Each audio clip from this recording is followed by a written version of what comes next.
신약 성경 157페이지에 있는 성경입니다. 다 찾았나요? 자, 우리 함께 제가 한 절, 여러분이 한 절 성경을 보시면서 하겠습니다. 각 사람은 위에 있는 권세들에게 복종하라. 권세는 하나님으로부터 나지 않음이 없나니 모든 권세는 다 하나님께서 정하신 바라. 그러므로 권세를 거스르는 자는 하나님의 명을 거스르니 거스르는 자들은 심판을 자초하리라. 다스리는 자들은 선한 일에 대하여 두려움이 되지 않고 악한 일에 대하여 되나니 내가 권세를 두려워하지 아니하려느냐. 선을 행하라. 그리하면 그에게 칭찬을 받으리라. 그는 하나님의 사역자가 되어 그에게 선을 베푸는 자니라. 그러나 내가 악을 행하거든 두려워하라. 그가 공연히 칼을 가지지 아니하였으니 곧 하나님의 사역자가 되어 악을 행하는 자에게 진노하심을 따라 보호하는 자니라. 그러므로 복종하지 아니할 수 없으니 진노 때문에 할 것이 아니라 양심을 따라 할 것이라. 너희가 조세를 바치는 것도 이로 말미암으니라. 그들이 하나님의 일꾼이 되어 바로 이 일에 항상 힘쓰느니라. 모든 자에게 줄 것을 주되 조세를 받을 자에게 조세를 바치고 관세를 받을 자에게 관세를 바치고 두려워할 자를 두려워하며 존경할 자를 존경하라. 피차 사랑의 일 외에는 아무에게든지 아무 빚도 지지 말라. 남을 사랑하는 자는 율법을 다 이루었느니라. 우리 두 절 같이 읽겠습니다. 시작. 가늠하지 말라, 살인하지 말라, 굿질하지 말라, 함께하지 말라 한 것과 그 외에 다른 계명이 있을지라도 내 이웃을 내 자신과 같이 사랑하신 그 말씀 가운데 다 들었느니라. 사람은 이웃에게 악을 행하지 아니하니 그러므로 사람은 율법의 완성이니라. 아멘. 제가 잠시 기도하고 말씀 나누겠습니다.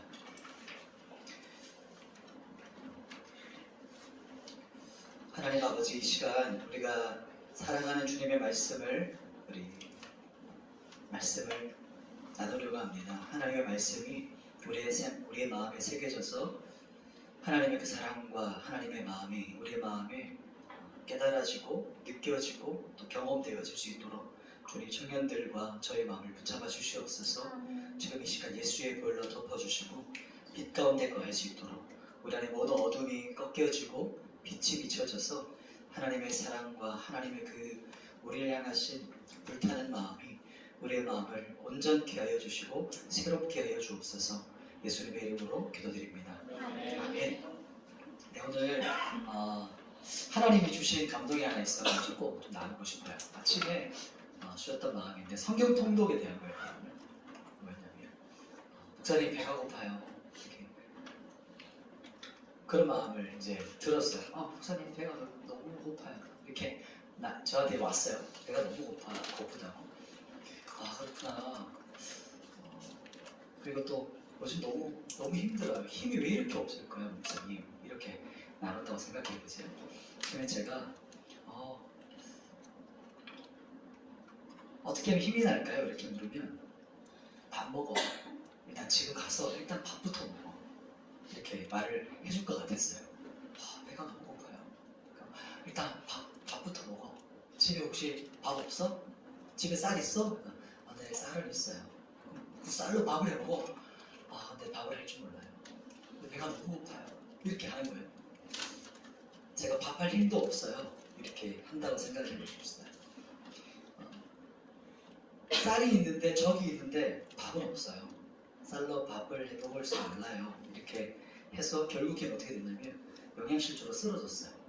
그래서 병원에 실려갔어요. 그래서 닌겔을 맞은 거죠. 닌겔이란 말 알죠? 맞고 다시 회복됐어요. 이제 셈이 나요, 목사님. 드디어 이제 회복됐어요 라고 했어요. 그리고 일주일이 또 지나갔어요. 다시 와서 뭐라고 말했을까요? 목사님 배가 고파요. 느낌이 오시나요? 또 반복되는 거예요. 반복되어지는 거. 어떤 느낌이 드세요? 이런 거거든요. 목사님 오늘부터 저한테 목사님 이제 오늘부터 일주일 동안 말씀 이제 성경 읽지 마십시오. 그리고 성경 묵상도 이제 금지입니다. 일주일 동안 이렇게 하면 제가 너무 힘들겠죠. 마음이 힘들 것 같아요. 예를 들면 이런 거예요. 여러분에게 지금 우리 일상생활에 예를 들면 자, 오늘부터 여러분 양치질 금지입니다. 괜찮으시겠어요? 일주일 동안. 그럼 오늘부터 양치를 안 해요. 일주일 동안. 그러면 일주일 동안 여러분 어떨까요? 너무 찝찝하겠죠. 하루가 다르게 더 찝찝할 거예요. 마음이. 그런 생각. 너무 힘들고 찝찝할 거예요. 청년들에게 제가 바라고 기대하는 게 어떤 제자에 대한 어떤 걸 원하는 거냐면 딱 요거예요. 양치질이라는 거. 스스로 이제 밥을 해 먹는 거예요. 스스로 밥 해 먹는 거. 양치질 안 하면 너무 찝찝하잖아요. 그래서 혼자 해요. 무조건 해요. 몸에 배웠어요. 안 하는 것이 더 힘들어요. 그런 것처럼 제가 우리 예언교회 청년부에 여기서 내가 있는 목적이 뭘까? 내가 우리 청년들이 바라보는 그 제자훈련을 하는데 그럼 제자훈련의 결국 상이 뭘까? 라고 했을 때 혼자 밥 해먹는 사람. 그래서 일주일에 한 번 이렇게 와가지고 닌겔 꺾고 다시 힘 얻어서 가는 게 아니고 여기 가서 스스로 밥을 해먹을 줄 아는 거. 그리고 양치질 누가 말 안 해도 스스로 하고 깨끗하게 사는 것처럼 말씀과 기도였어요. 두 가지. 그래서 성경 통독이 있는데 그래서 밥 먹는 시간이다. 그래서 스스로가 어떻게 밥을 해 먹을까? 라고 스스로 배우는 시간이니까 아직 밥 할 줄 모르는 사람 있나요? 쉽게 말하면 성경은 이렇게 있지만 집에 쌀은 있는데 이걸 어떻게 내가 밥을 해 먹어야 될지 모른다. 그런 우리 청년들은 이렇게 성경 같이 읽고 이 말씀을 밥을 같이 먹었으면 좋겠다. 그런 마음이 있었어요. 오늘은 이제 말씀 나눌 텐데 오늘 말씀은 사랑은 율법의 완성이라는 제목으로 말씀을 나눌 거예요. 오늘 말씀은요, 부제는 사랑하면 사랑할 방법을 찾는다. 사랑하는 사람. 오늘 말씀은 앞부분에는 정치와 나라, 건세에 대한 얘기가 나와요. 솔직히 말하면 지금 정치죠. 그리고 뒷부분의 부분은 이제 사랑에 대한 이야기예요. 그래서 오늘은 어찌 보면 주제가 조금 다른 주제가 크게 두 개 있기 때문에 앞부분 한번 잠깐 나누고 뒷부분에 조금 포커스를 두고 나눴으면 좋겠어요. 먼저 첫 번째는 우리 1절 말씀인데 우리 한 절만 같이 한번 읽어볼게요. 우리 13장 1절 말씀 같이 한번 성경 읽겠습니다. 시작. 각 사람은 위에 있는 권세들에게 복종하라. 권세는 하나님으로부터 나지 않음이 없나니 모든 권세는 다 하나님께서 정하신 바라. 아멘. 첫 번째는 내 안에 가장 큰 가치는 뭔가에 대한 질문이에요. 우리 청년들도 잘 아시다시피 우리나라는요 지금 이게 정치적으로 반쪽 나 있어요. 혹시 좀 가지는 청년 있나요? 반이 나눠져 있거든요. 여러 주제로 나눴어요. 연령으로도 나눠졌고, 그러니까 세대로도 나눠지고, 남녀 그리고 지역 뭐 여러 가지 것들로 반토막 나와 있는 상황이 우리나라 현실이에요. 실제 정치적인 모습. 오늘 본문이 정치에 대한 그리고 권위에 대한 말씀이라서 참 많이 생각을 했어요. 성경 그대로를 주해로 해서 풀면 여러분이 얼마나 이것을 마음에 와닿을까 그 생각을 계속 고쳤어요. 그러다가 엊그제 다시 제가 주셨던 마음이 있어가지고 어떻게 보면 우리나라 이 시대에 대한 이슈를 잠깐 나누면서 우리에게 적용하면 어떨까라고 생각 들었어요. 오늘 1절 봤는데 이 1절에 보면 1절의 핵심이에요.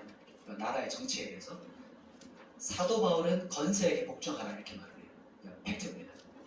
바로 본론으로 들어가서 근데 이 시대에 보면 제가 또 고치다가 PPT도 좀 삭제했어요. 원래 질문이 어떤 질문을 PPT 글이 있었냐면 왜 이 시대는 공정하거나 공평하지 못한 것에 이렇게 분노할까요? 에 대한 질문이에요.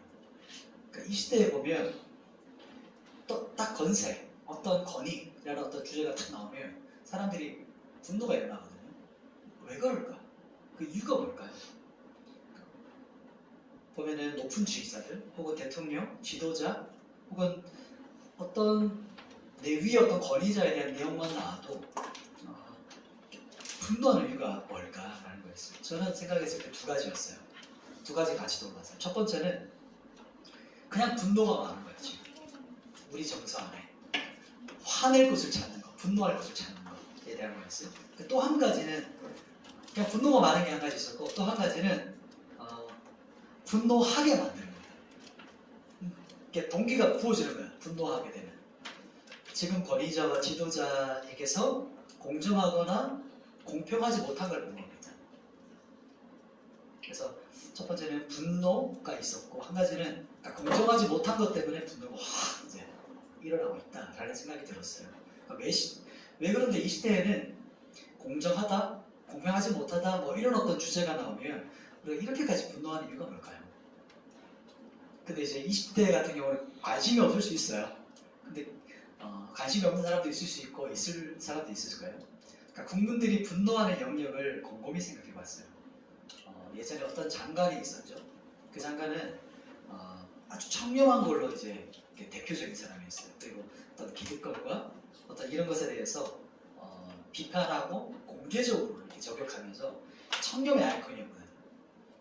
그런데 그래서 사람들이 이 정치는 좀 다르구나. 이 사람은 다를 거야 라는 기대를 가지고 있었어요. 그런데 알고 보니까 자기 자녀에게 온갖 비리와 특혜를 통해서 학교를 보낸 거죠. 또 반대쪽, 이쪽도 있는데 또 반대쪽도 있어요. 반대쪽은 땅과 도로가 이미 날 걸 알고 어떻게 했죠? 땅을 다 매입한 거예요. 그 부동산을. 그런 사건도 있었고, 또 어떤 지도자가 신도시 개발에서 온갖 특혜와 비리가 이제 있었던 거. 여러분, 제가 정확한 어떤 이름은 말 안 하겠지만 그 주제에 대해서 아시죠? 그러니까 이런 일이 터질 때마다 국민들이 분노하거든요. 화가 막 나요. 오늘 본문이 거기랑 가장 극명하게 대조되는 말씀이에요. 그러니까 이 시대에 이 말씀 어떻게 적용할 거냐는 거예요. 지금 우리나라에. 그러니까 왜 이렇게 분노하나 생각해봤더니 기대하는 거예요. 조금 나은 사람이겠거니. 어떤 의미냐면 당신은 지도자니까 또 나라를 대표하고 어떤 지역을 대표하는 사람이지 않습니까? 그러면 좀 전체를 보는 눈, 그리고 전체의 공공의 이익이 되게끔 뭔가 결정하고 생각하고 판단할 거라고 기대한 거죠. 그죠? 그런데 쉽지 않죠. 자리라는 게 전체의 리더로 서 있지만 지금 올라간 것은 나라의 지도자고 대표자고 리더인데 그리고 나라를 전체를 돌봐야 되고 어떤 지역을 돌봐야 되고 공동체 전체를 바라봐야 되는데 어떠냐면 자기 지역만을 위한, 더 작게는 이제 자기 친인척만을 위한, 더 작게는 우리 가족만을 위한, 더 작게는 뭐가 있어요? 자기 자신만을 위한 정치와 판단과 결정을 하면 그때 화가 나는 거였어요. 그런데 그럴 때 우리가 빠지게 되는 또 함정이 뭐냐면 하향평준화예요. 이게 좋은 말로 하향평준화인데 쉽게 말하면 다 끌어내리는 거예요. 다 잡아내리는 거예요. 다 같이 밑으로. 질서, 권위, 그리고 어떤 건세 다 필요 없다는 거죠. 뭐 아무짝에 쓸모없다. 이렇게 그냥 극단적으로 치닫게 돼요. 그 집을 한번 생각해 보세요. 한번 잘 생각해 보세요. 우리 집을 보면 아버지가 계시고 어머니가 계시죠. 그래서 우리가 있잖아요. 혹 그럴 수 있어요. 아버지한테 상처를 받았거나 잘못된 아버지가 있을 수 있죠. 그러면 어떻게 해야 돼요? 아버지 같은 거 다 사라져야 돼요? 그렇지 않죠. 그러면 내가 좋은 아버지가 되는 거죠. 내가 좋은 어머니가 되는 거죠. 그러니까 우리 청년분 한번 보실래요? 우리 지금 이 청년분 한번 생각해 보자. 우리 청년들 중에 지금 리더가 있어요. 리더가 있는데 리더가 된다는 게 왜 부담스럽죠? 리더가 된다는 게 왜 부담스러울까요? 왜냐하면 이 시대는 더 그렇긴 하는 것 같아요. 나 하나 신앙생활하는 것도 벅찬데 뭐 남의 인생 하나 일일이 다 그죠? 말하면서 우리 잘 살아야 돼, 믿음으로 살아야 돼, 이런 걸 해야 되잖아요. 그죠? 그래서 패밀리원들 전체가 어떻게 하면 하나님을 잘 믿을 수 있을까라는 생각을 하고 해야 되니까 이게 부담스러운 거예요. 왜냐하면 지금 시대 문화 자체가 그렇거든요. 이게 개인주의, 이제는 완전 이제 극개인주의 시대로 가고 있다 하는. 그래서 여기 한번 생각해보세요. 누가 다른 사람을 어떻게 하면 이롭게 할까, 좋게 할까라고 막 고민하면서 사시는 분 계시나요? 많지 않아요. 그죠? 왜 그렇죠? 나 하나 건사하는 것도 쉽지 않은 인생이에요. 나 하나 잘 사는 것도. 그래서 혼밥, 혼술, 혼자 주문하고 혼자 사는 시대가 지금 시대잖아요. 그러니까 리더로 산다는 거는 이제 내가 편한 대로가 아니고 우리 패밀리가 편한 말에 조금 뉘앙스가 그러네요. 좋은 방향, 또 어떻게 하면 더 좋을까라는 생각을 하기 때문에 전체의 유익을 생각해야 되기 때문에 판단해야 되기 때문에 좀 부담스러운 거죠. 그러면 회장은 어때요? 확 더 부담스럽죠. 왜 그렇죠? 막 엄청난 업무가 막 쏟아져 나오나요? 절약하면서 좀 그런 느낌도 있지만 다 그렇진 않아요. 그죠? 웬만하면 그렇지 않거든요. 그러니까 회장이라는 업무가 막 쏟아지는 게 아니고 그전에는 그냥 나 하나 잘 살고 내가 피해 안 주고 그러니까 일본 사회의 문화같이 그게 좋았는데 그게 되나요? 안 되잖아요. 어떻게 하면 공동체 우리 청년부가 하나님의 뜻대로 갈 수 있을까? 그리고 어떤 걸 결정했어요? 그러면 이렇게 하면 이 사람이 걸리고 그럼 이렇게 또 바꿨어. 그럼 또 저 사람이 걸리는 거예요. 그러니 회장이나 리더들의 입장에서는 이게 참 고민이 되는 거죠.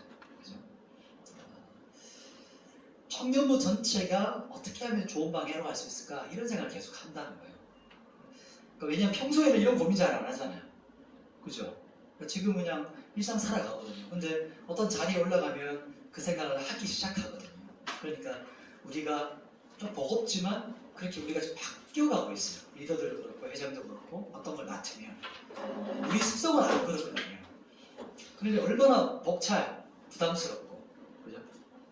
청년부 회장이 이 정도면 그 다음에 또 생각해 봅시다. 좀 넓게 저에게 또 한번 적용해 볼게요. 예언교회 지금 이제 부목사예요. 청년부 담당이에요. 그러면 예언교회 부목사면 또 예언교회 전체를 바라봐야 되겠죠. 우리 청년부만 아니고 어떤 걸 결정할 때죠. 어떤 걸 선택하고 같이 할 때. 제가 다이어리를 쓰는 이유가 그거예요. 다 기억할 수 없거든요. 그렇기 때문에 하나씩 적으면서 같이 생각해요. 그리고 저는 더 넓어지기 원해요. 제 그릇이 더 커지기 원하거든요. 그래서 한국교회를 품고 같이 그 한국교회를 위해서 기도하고 싶어요. 쉽지 않아요. 그런데 넓어진다는 거, 우리의 마음이 찢어진다는 거, 이렇게 근육이 찢어지는 것처럼 쉽지 않거든요. 제가 지금 드리는 이야기의 뉘앙스를 아시겠죠? 이게 뭐냐면 뭔가 잘못된 거리와 건세를 보면 우리 생각은 하향 평준화 시키는 거예요. 다 필요 없다는 거예요. 분노해요. 막 화를 내요. 그러니까 오히려 한번 반대로 생각하면 돼요. 우리 청년부 안에서 이 나라와 민족을 위한 그 민족의 어떤 지도자 한 사람이 딱 나오면 돼요. 그런 사람이 세워지면 되는 거예요. 다 끌어내릴 게 아니고 그런 사람들이 준비되는 게 중요한 거죠. 그래서 우리 청년부 정도가 아니고 이 사람은 우리 예언교회 이 전체 정도가 아니고 한국교회의 다음 세대의 어떤 리더십으로 세워질 수 있는 사람들이 준비되는 게 진짜 중요한 거예요. 정말 그래서 전 세계적인 주님의 사람들이 우리 여기서 또 제가 가까이 있는 지인들 중에서 진짜 일어나기를 소망해요. 이런 사람이 세워질 수 있을까? 어떻게 하면 세워졌을까요? 이런 사람은 어떻게 일어날까요? 저는 가치라고 생각했어요. 가치. 어떤 거냐면 예수님이 어떤 분인지를 아는 사람, 경험한 사람은 다니엘서도 그렇게 말해요. 여호와를 아는 자는 용사와 같이 용맥을 떨치거나 하고 말해요. 이 세상 가운데서 하나님의 사람들이 일어나는 것은 세상을 분별하고 판단하는 것도 중요한데 가장 가치로운 것을 발견하는 사람, 거기에 인생을 딱 포커스를 맞추는 사람이 일어나기를 간절히 소망해요. 무슨 말이냐면 예수 그리스도보다 더 가치로운 건 없어요. 이 세상에 없어요. 그런 사람이 정치인이 되고 비즈니스맨이 되고 또 교육인이 되고 어떤 영역에서 딱 그 사람이 하나님의 가치, 예수 그리스도의 가치를 경험한 사람이 어떤 영역 가운데 일어나면 그 사람이 진짜 리더십이 돼요. 지도자가 돼요. 예를 들면 우리도 매일 새벽마다 제가 새벽기도 이제 운행하고 왔다 갔다 할 때 보면 여기 청소하시는 분이 계시거든요. 그분으로 예를 들어봐요. 그분이 청소를 하고 계세요. 근데 그분이 이렇게 생각하신다고 봐요. 하나님께서 창조하신 지구에 나는 이 구역을 나는 지금 깨끗하고 정결하게 씻고 있는 중이야 라는 가치관을 가지고 계신다는 생각이 들어요. 이게 가치거든요. 이게 하나님 나라 가치관이에요. 관점이라는 거예요. 내가 이걸 언제까지 해야 돼? 이게 아니에요. 이 청소를 내가 왜 해야 되지? 남이 버린 걸 왜 내가 치워야 되지? 이게 아니고 하나님께서 창조하신 이 영역을 내가 지금 여기를 깨끗하게 하고 있구나. 내가 이 영역을 담당하고 있구나. 라는 가치관이 새로워지는 거예요. 그래서 이런 사명을 가진 사람은 눈이 달라요. 하나님 나라의 관점과 가치관을 가지고 있는 사람. 제가 또 하고 싶은 얘기는 뭐냐면 여러분 보수의 가치가 있어요. 보수의 가치가. 그러면 진보는 어떨까요? 진보의 가치가 있어요. 더 설명하면 시간이 길어지기 때문에 다음번에 정치에 대한 얘기 할 수 있으면 하겠지만 보수가 가지고 있는 가치가 있고요. 진보가 가지고 있는 가치가 있어요. 그런데 이 모든 것을 뛰어넘는 가치를 가지고 계신 분이 계세요. 누구실까요? 예수 그리스도세요. 이 양쪽 모두 가지고 있는 추구하는 그 모든 가치보다 훨씬 더 뛰어나신 가치가 바로 예수 그리스도세요. 이게 그리스도인들의 그 가치관이 되어야 돼요. 그래서 어떤 정치적인 성향 때문에 편중되어지고 꺾여지면 안 되고 이 모든 것들을 바라볼 수 있는 눈이 필요해요. 이게 오늘 제가 한마디 나누고 싶었던 정치에 대한 이야기였어요. 그러니까 모든 것이 예수 그리스도의 가치 아래, 그리고 모든 것이 예수 그리스도의 가치 안에, 그리고 모든 것이 예수 그리스도의 가치를 통해서 우리가 생각해야 되는 거예요. 이것이 바로 이 그분의 가치를 가지고 생각한다라는 겁니다. 이게 첫 번째 정치에 대한 긴 이야기였는데 짧게 한번 적용해봤어요. 이제 진짜 오늘 본론은 두 번째예요. 두 번째 말씀이 뭐냐면 8절과 9절 말씀, 이제 사랑에 대한 주제로 넘어갑니다. 8절, 9절 두 절 말씀을 같이 한번 읽어보십시다. 같이 한번 읽겠습니다. 시작. 사랑의 외에 너희에게 너무 밑도 주지 말라. 남을 사랑하는 자는 그걸 다 이루었느니라. 마다 살인하지 말라, 도둑질하지 말라, 탐내지 말라 하고가 그 외에 다른 계명이 있을지라도 내 이웃을 내 자신과 같이 사랑하라 하신 그 말씀 가운데 다 들었느니라. 아멘. 두 번째는요, 사랑의 빚진 자예요. 사랑의 빚진 자. 사랑의 빛을 지라, 이렇게 성경이 말해요. 사랑의 빛이 뭘까요? 사랑의 빚진다는 게 뭘까요? 우리가 요즘 잘 쓰는 채무 관계를 말해요. 채무. 갚아야 할 것이 있다는 거예요. 우리가 지금 빚진 사람 있나요? 있죠. 뭔가 돈을 빌려가지고 빚져 있는 사람. 그러면 갚아야 된다는 의미가 있어요. 사도 바울은 그 사랑의 빚을 평생 갚는다고 말해요. 자기 자신도. 내가 지금 평생 빚진 자다 이렇게 말을 하거든요. 사도 바울이 이방인에게 자기가 빚졌다 그래요. 그럼 무슨 빚을 줬죠? 사도 바울이? 그것은 예수 그리스도께 진 빚이라고 말해요. 예수님께 진 빚. 그 빚은 바로 사랑이라고 말합니다. 사랑. 우리 주님이 우리를 사랑하셨어요. 우리 주님께서. 그분의 과분한 사랑을 받아서 그 사랑을 주체하지 못해서 지금 사도 바울은 이게 막 흘려가는 거예요. 이 사도 바울이 그냥 가만히 있을 수가 없는 거예요. 다메섹에서 예수 그리스도를 만나고 난 이후부터는 이 사람의 인생이 가만히 있을 수 없는 인생이 돼요. 온 멸망을 다녀요. 그게 사도 바울의 인생이었거든요. 빚 갚으러 다니는 사람이었어요. 사랑의 빛이. 오늘 본문을 보면 그 사랑을 주체 못해서 흘러가는 것이 정상적인 그리스도인이라고 말해요. 그리고 우리에게 이것을 요구해요. 행동을 요구해요. 이제 행동할 것을 말하거든요. 그런데 우리 행동만 따라하면 어떨까요? 여기서 행동만, 계속 행동만, 행위만, 규칙만 이거 해야 되니까 해요. 그럼 어떻게 될까요? 우리가 메말라져 와요. 이게 뭐랄까요? 탈진해요. 쉽게 말하면 탈진되어져 봐요. 메마르고 탈진하고 딱딱해져 가고 뭔가 이상해져요. 사람이. 결국 어떻게 되냐면 불평과 불만, 또 심지어는 하나님을 불신해서 떠나는 사람까지도 봤어요. 진짜 믿음이 있는 것처럼 보이는데 그렇게 주님의 넘치던 그 친구가 어떻게 주님을 떠나서 술 취함과 방탕과 여러 가지 오히려 믿는 자들을 조롱하는 자리에 있는 사람을 보거든요. 어떻게 그럴까요?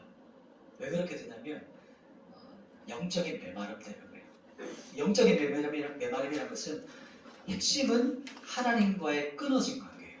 하나님의 끊어진 관계. 제가 예전에 주암산이라는 곳이 있어요. 대구에 보면 그게 이제 기도원이거든요. 그래서 주암산, 대구는 이제 주암산으로 많이 올라가요. 기도로 올라가요. 저도 수암산 기도하라고 갈 때가 있었는데 그때가 이제 간사 이제 송해단체 간사할 때 여름 순회를 한 달 앞두고 간사님들이 같이 합심 기도하러 산기도로 올라갔었어요. 이제 각자 자리를 찾아서 이제 저는 이제 바위 위에 이렇게 자리를 잡았어요. 딱 이제 무릎 꿇고 막 기도하려고 하는데 눈을 감고 이제 기도한 지 얼마 안 됐는데 자꾸 마음에 감동이 막 오는 거예요. 눈을 떠서 머리를 들어봐라. 눈을 떠서 앞을 봐봐라. 계속 그런 감동이 드는 거예요. 처음에는 내 기도를 방해하는 영적인 문제인가? 그래서 계속 떠나가라 이렇게 하면서 이제 주님을 막 기도를 했는데 그 감동이 안 떠나는 거예요. 뭐지? 왜 눈을 뜨라고 하고 왜 고개를 들러가시지? 그래서 기도하다 멈추고 눈을 떠서 이렇게 봤어요. 이게 위를. 근데 보니까 딱 가지가 이렇게 있는 거예요. 위에 이렇게. 중요한 타임이 항상 이게 시작돼요. 네. 가지가 이렇게 나와 있고 잎새들이 있는데 유독 제 눈에 딱 띄었던 가지가 뭐냐면 새카만 가지가 있었어요. 바싹 말라가지고. 다른 가지들은 이렇게 갈색에 무성하고 잎새도 풍성했는데 여름이었으니까. 근데 그 가지만 유일하게 바싹 말라서 검정색인 거예요.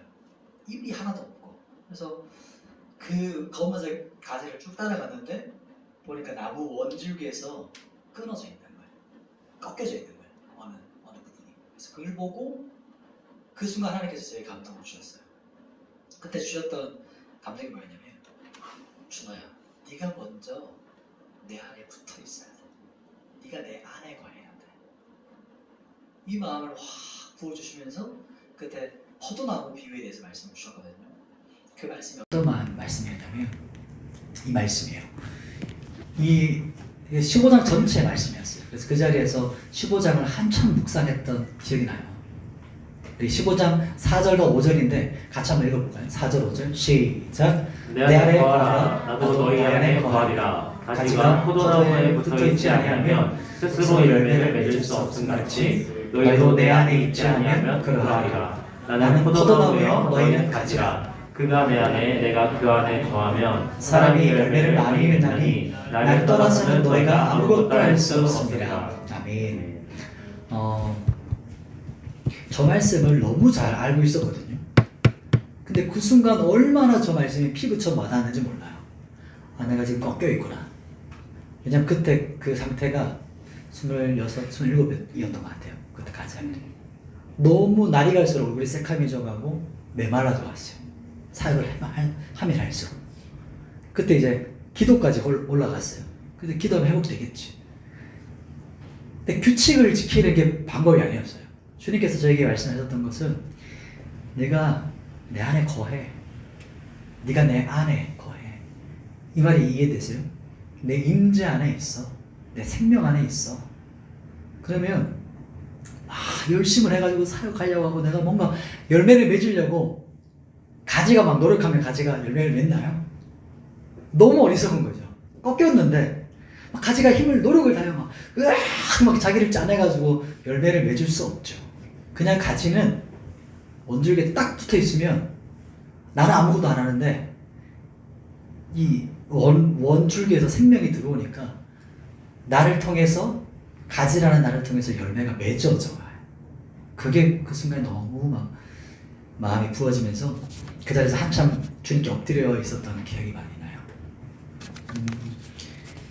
우리가 서로 어떤 빛이 있다고요? 사랑의 빛이 있어요. 근데 이 말씀을 또 제가 사랑의 빛이 있으니까 우리가 서로 갚아야 됩니다. 이렇게 하면 그렇지. 빛을 갚아야지. 열심히 막 갚고 돌아다니면 어떻게 돼요? 탈출하고 사라져요, 사랑이. 열심히 막 뛰어다니다가 어느 순간 흔적도 바람과 함께 사라지는 사람이 돼요. 왜 그러냐면 끊어지면 그래요. 죽을 때까지 우리가 갚을 거거든요. 우리가 옆에 있는 사람들의 우리 그리스도인은 서로 관계가 사랑에 서로 빚진 관계예요. 근데 사랑이라는 것은 그러니까 규칙과 법칙으로 할 수 없어요. 먼저 내가 사랑을 받았기 때문에 사랑할 수 있어요. 이게 기독교의 본질이에요. 내가 하나님을 먼저 사랑한 것이 아니고 하나님이 먼저 나를 사랑하셨어요. 그게 이제 본질이거든요. 그런데 문제는 뭐냐면 내가 받은 게 없는데 나눠줄 것이 없는 거예요. 그러면 그래 나눠줄 게 없으니까 어떻게 되냐면 사람은 또 인간적인 힘을 짜요. 짜내가지고 그때부터 문제가 돼요. 규칙을 지키고 짜내는 것이 아니라 어떤 거냐면 이렇게 흘려보내는 거예요. 샘물처럼. 솟아나는 샘물은 그 자리에 있는 물이 항상 똑같은 물이 아니고 항상 새로운 물이에요. 아주 조금이라도, 날마다 조금이라도 새롭게 물이 솟아나요. 그래서 그게 흘러가는 거예요. 조금이라도. 그래서 받은 대로 돌려주는 것이 친구 관계예요. 받아야 줄 수 있어요. 이게 마지막 이제 세 번째 이야기를 좀 하고 싶은데, 마지막 이제 사랑은 율법의 완성에 대해서 이야기를 좀 나누고 싶어요. 보면 10절이거든요. 오늘 마지막 절. 우리 마지막 절을 같이 한번 읽어보도록 하십시다. 10절 시작. 사랑은 이웃에게 악을 행하지 아니하나니 그러므로 사랑은 율법의 완성이니라. 아멘. 앞부분의 얘기를 조금 더 자세하게 하고 싶었어요. 뭐냐면 사랑의 관계는 규칙이나 법칙을 넘어서는 거예요. 율법을 넘어서는 거예요. 연인 관계 한번 생각해 보세요. 우리 사랑하는 사람이 있으시죠? 지금 마음에 품고 있는 사람, 혹은 지금 교제하고 있는 사람, 사랑하는 사람, 혹은 연인 아니라도 내가 사랑하는 아버지, 어머니, 또 동생, 또 가족들이 있을 거예요. 어떤 거냐면 사랑하는 사람에게 내가 어떻게 하면 좋은 것을 줄까라고 생각해요. 어떻게 하면 사랑하는 사람을 기쁘게 할까라고 생각해요. 악을 행하지 않는 정도가 아니고 어떻게 하면 사랑하는 아들, 딸, 또 사랑하는 아버지, 어머니, 사랑하는 연인, 그 애인에게 어떻게 하면 기쁘게 할까? 어떻게 그런 삶을 행할 수 있을까? 라고 생각하거든요. 그러니까 그 어떤 법칙이나 규칙, 율법을 뛰어넘는 것이 사랑이에요. 규칙이 아니에요. 더 강력하고 더 적극적인 거예요. 그러니까 우리는 하나님께서 하나님의 사람, 우리를 하나님의 사람으로 살게 하는 그 원동력이 바로 여기 나와요. 사랑에서 나와요. 왜냐하면 하나님께서 먼저 우리를 사랑하셨어요. 하나님께서 먼저 우리를 사랑하셨기 때문에 어떤 일이 벌어졌냐면 그분이 나를 사랑하셨기 때문에 이 땅에 오셨어요. 그분이 먼저 나를 사랑하셨기 때문에 십자가에 죽기를 원하셨어요. 그리고 그분은 죽음을 이기시는 나를 죽기까지 사랑하셨기 때문에 십자가의 죽음을 이기셨어요. 그리고 나를 구원하시려고 그분이 사랑하셨기 때문에 십자가에 죽으시고 다시 어떻게 하셨어요? 부활하셨어요. 왜냐하면 나를 사랑하기 때문에 나를 얻기 위해서 그분이 십자가에 죽음 나가시고 지옥에 머물러 있을 수 없으셨어요. 다시 살아나서 나를 취하기를 원하셨어요. 사랑하기 때문에. 이 모든 동기가 그분의 사랑이거든요. 이게 적극적인 동기예요. 이게 모든 모티베이션이에요. 원동력인 거예요. 그래서 그분이 모든 것을 이기셨어요. 사랑이 죽음을 이기고 사랑이 모든 장애물과 거친 것들을 뛰어넘으시고 어떤 것도 막을 수 없게끔 하시고 우리를 향해 다가오셨고 찾아오셨고 구원하셨고 우리와 함께하고 가시는 거예요. 이게 사랑이 모든 것을 이긴다는 뜻이에요. 그러니까 율법의 완성이란 말도 이 의미 안에 있어요. 보시면 우리 불 속에 내 사랑하는 가족이 지금 불 속에 있어. 집이 타는데 내 아들이 지금 저기 있어요. 내 딸이 지금 불 속에 있어요. 내 아내가, 내 남편이 저기 있어. 뛰어들지 않을 사람이 있을까요? 무조건 뛰어들겠죠. 왜 그래요? 내가 들어가면 죽는데 구해내려고. 사랑하니까 그래요. 그러니까 그 말이랑 똑같은 말이에요. 예수님께서 이 땅에 오신 것은 이런 것과 똑같아요. 우리 주님께서 그렇게 하신 것처럼 너의 사랑으로 너도 섬겨 이렇게 말하는 거예요. 네가 나한테 사랑받았지? 그 사랑받은 거 그거 흘려보내. 흘려보내지 않으면 어떻게 돼요? 사해가 돼요. 죽은 바다가 돼요. 생물이 살 수 없는 바다가 돼요. 흘려보내지 않으면. 공동체도 마찬가지예요. 하나님의 사랑과 은혜가 계속 부어지죠. 말씀이 부어지죠. 여러분 은혜를 받죠. 근데 이 공동체 안에서 우리가 흘려보내는 통로가 없다. 하나님의 생명이 흘러가는 어떤 영역이 없다. 그럼 우리가 고여서 같이 죽어요. 같이 썩어요. 그러나 우리가 어떻게 하면 나라를 사랑할 수 있을까? 어떻게 하면 우리 교회를 사랑할 수 있을까? 어떻게 우리 가족을 사랑할 수 있을까? 어떻게 하면 청년부를 사랑할 수 있을까? 라고 생각하면 그 원동력이 사랑이잖아요. 그러면 행동하게 돼요. 움직이게 돼요. 그래서 주님의 몸된 교회를 내가 어떻게 바르게 세우고 섬길 수 있을까? 라고 사랑하는 사람은 생각해야 돼요. 진짜 사랑을 가지고 있는 사람은 고민하고 움직이게 돼요. 그래서 누가 시키는 것이 아니에요. 그러니까 누가 규칙을 줬거나 법칙으로 막 정해놨기 때문에 하는 게 아니고 그 어떤 것보다도 강력하고 적극적인 것이 사랑이에요. 사랑이 모든 것을 이기고 그래서 사랑은 율법의 완성이다. 오늘 말씀에 말해요. 그런데 보면 우리가 사랑하면 아까 부제가 사랑하면 사랑하는 방법을 찾는다라고 했잖아요. 사랑하면 사랑하는 방법을 찾아내요. 어떻게 할까? 누군가 공동체를 사랑하면 잘 되는 방법을 찾거든요. 그런데 또 반대로 공동체에 대한 사랑이 식어지면 메말라지면 안 되는 이유를 찾아요. 비판과 정죄할 이유를 찾아요. 우리는 어떤가요? 우리 청년들 한번 청년들의 사고와 가치 체계가 어떻습니까? 우리 이 나라를 볼까요? 우리 이 대한민국 한반도 이 나라를 바라볼 때 우리 청년들의 가치가 관점은 어때요? 그런 것들 우리가 생각들 여러 가지 들 거예요. 그러면 그 생각들을 바꾸고 바로잡는 게 중요하죠. 근데 그보다 더 중요한 것은 우리 안에 나라와 민족을 사랑하게 되어지는 게 더 중요해요. 사랑하는 거, 사랑하는 마음이 부어지는 거. 교회는 어때요? 우리 예언교회, 우리 예언교회 청년부를 바라보고 우리 청년들의 관점과 시각은 어떻습니까? 무엇이 가장 먼저 탁 떠오르죠? 비판 혹은 약점, 부족한 점? 우리가 잘 분별하는 거 중요해요. 정확한 것들을 아는 거. 그러면 한 걸음 더 나가서 대안이 있나요? 여러분이 바라보는 것에 어떤 대안이 뭔가? 그리고 당신이 지금 우리 청년들이 생각하는 그 비판과 잘못된 것을 바르게 잡을 대안을 고민하고 있나요? 아니면 기도 제목인가요? 아니면 그것 때문에 우리가 기도하는 눈물의 제목이 됩니까? 그렇지 않다면 정말 기도해야 될 게 뭐냐면 그 비판과 잘못된 것을 위해서 기도할 게 아니고 먼저 내가 공동체를 사랑할 수 있는 마음을 달라고 기도해야 돼요. 이게 먼저입니다. 그래서 가장 먼저 우리 가정이 있죠. 여러분이 가정이 있죠? 가정을 사랑할 수 있게 달라고 기도하세요. 그래서 가장 먼저 이 나라와 민족을 사랑할 수 있도록 기도하세요.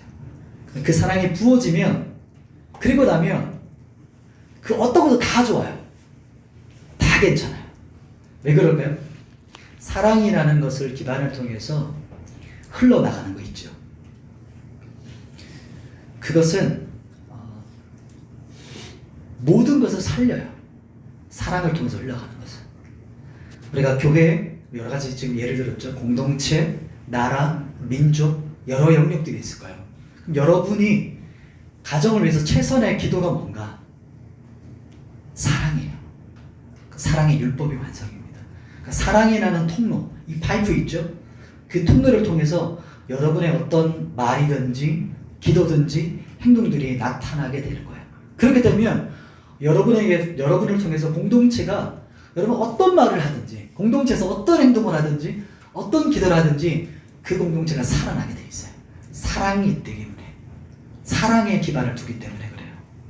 그런데 반대로 사랑이 없는 통로를 가지고 어떤 말과 행동과 기도를 하면 멈추셔야 돼요. 왜 그럴까요? 사랑의 마음을 통과하지 않으면 말과 행동과 기도가 공동체의 화살이 되고 독이 되어지기 때문이에요. 말씀을 정리하겠습니다. 오늘 좀 무거우면서도 핵심적인 어떤 원리를 가지고 얘기했어요. 첫 번째는 내 안에 가장 큰 가치가 뭔가, 정치에 대한 거, 권세에 대한 얘기하면서 우리의 그리스도인의 관점은 예수 그리스도, 모든 가치보다 뛰어나신 그분이라고 했어요. 두 번째는 사랑의 빚진 자다. 사랑의 빚진 자라는 것은 생명의 근원 되신 예수님께 딱 붙어 있는 거, 연합되어 있는 것을 말해요. 그래서 받은 것을 흘려보낼 수 있는 거예요. 생명을 흘려보내려면 생명을 받아야 돼요. 먼저 받고 흘러보내는 샘물. 그것이 바로 사랑의 빚진 자의 모습이에요. 다음 세 번째는 더 구체적으로 사랑은 율법의 완성이라고 했어요. 그것은 사랑이라는 것은 우리가 생각하는 규칙, 법칙, 율법을 뛰어넘는 거예요. 왜냐하면 사랑이라는 통로를 통해서 모든 것이 완성되어져요. 그럼 모든 것을 해도 돼요. 어떤 거든 해도 돼요. 다윗에게 하나님께서 마음에 합한 대로 뭐든 해라고 하셨거든요. 왜냐하면 다윗은 하나님과 마음이 연결되어 있었어요. 하나님과 마음이 합한 사람. 그다음 다윗이 생각하면 그게 하나님이 원하시는 생각인 거예요. 생각 자체가. 왜냐하면 하나님하고 마음이 연결되어 있는 사람이었기 때문이에요. 오늘 말씀을 기억하면서 같이 한번 기도했으면 좋겠는데